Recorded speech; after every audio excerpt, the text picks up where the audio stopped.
Batman Caped Crusader is an all-new animated series on Prime Video, so today, let's see if it's worth your time.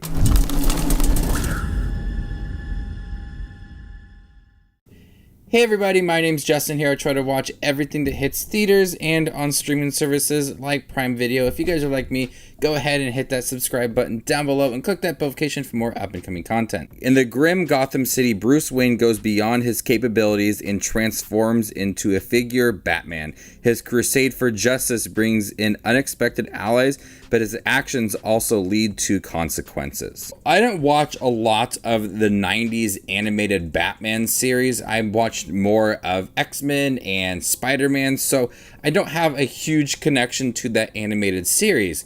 But there are so many similarities in terms of the animation and style of the show compared to that 90s animated series, which is very beloved. So going into this, I had high expectations. I'm sure a lot of people did as well.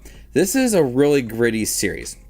And what I like about a lot of it is that it feels like a classic noir series and dealing a lot with crime and set like in the 30s, 40s. It's got a very distinct style to its animation, but a lot of it also feels like it's an origin series for Batman and a lot of the villains. You don't have characters that are already introduced and you have to be established to their motives and who they are as a person. A lot of it is the first time that Selina Kyle meets Batman or Harley Quinn meets Batman. Seeing those characters and their introductions and Batman learning about them for the first time is throughout these 10 episodes. And you do get a lot of classic villains in here from Two-Face and Harley Quinn, Selina Kyle, and Penguin. There is different versions of these characters, different styles to some of their costumes, who they are, what they stand for, some of their motives.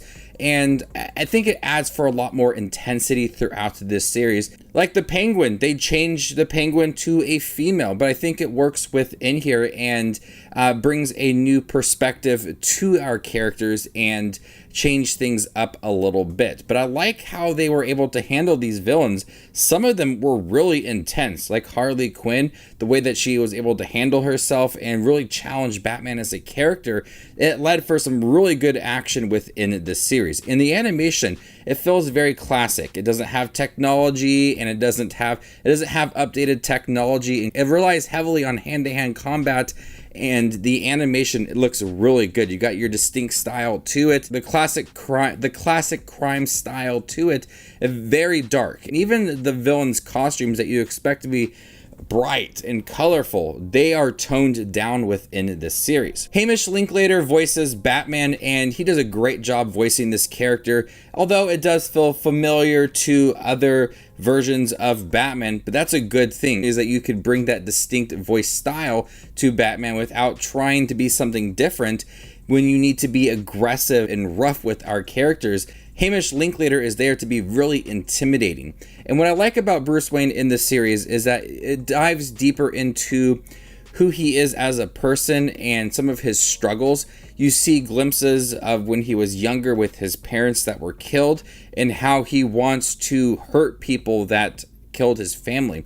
When you look at a lot of the movies and shows, comic books, whatever for Batman, I think sometimes they miss the mark on how it really affected him as a kid. They go straight to him as an adult and see now he became the Batman because he wants to protect Gotham City. But there's a lot in the beginning when he was younger that really affected him. It made him angry. That's a lot of true emotions, very realistic way to capture what Bruce Wayne went through as a kid. It made him very aggressive and angry. And we see that a lot throughout the series, as they do take glimpses back to when he was younger and how it's affecting him now. But as an adult, it still really haunts him, and the series dives beautifully into all of that and adds a deeper, more personal touch to Bruce Wayne as a character.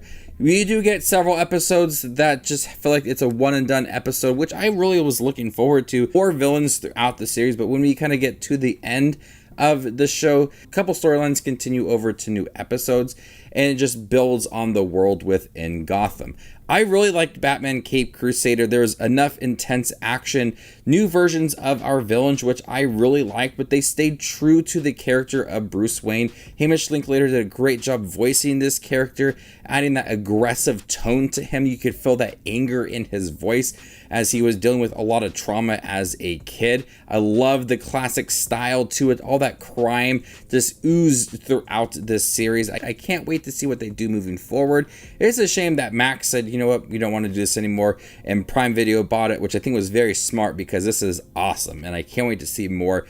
That classic style is great within here. Everything that I liked watching about the Batman animated series in the 90s. Like I said, I didn't watch all of it, but I do remember watching a few episodes as a kid. It feels very reminiscent of that in terms of the animation and some of the characters' development throughout the show. So if you like Batman and you loved watching the 90s animated series and you're up for something new, check it out on Prime Video. I think it is worth your time. So before I give you my score for Batman Caped Crusader on Prime Video, make sure to check out my channel. Here I do movie reviews, trailer actions, ranking videos, tier lists, all that fun movie related content that you see on YouTube. I do it all here, so hit that subscribe button and get it all in one spot. I'm gonna go ahead and give Batman Caped Crusader a B. Thank you guys for checking my review for Batman Caped Crusader on Prime Video. Have you guys seen it by chance? What do you think about it? Let me know in the comment section down below, and stay tuned for more up and coming content like this. My name is Just Watches Movies, and you guys stay classy, YouTube.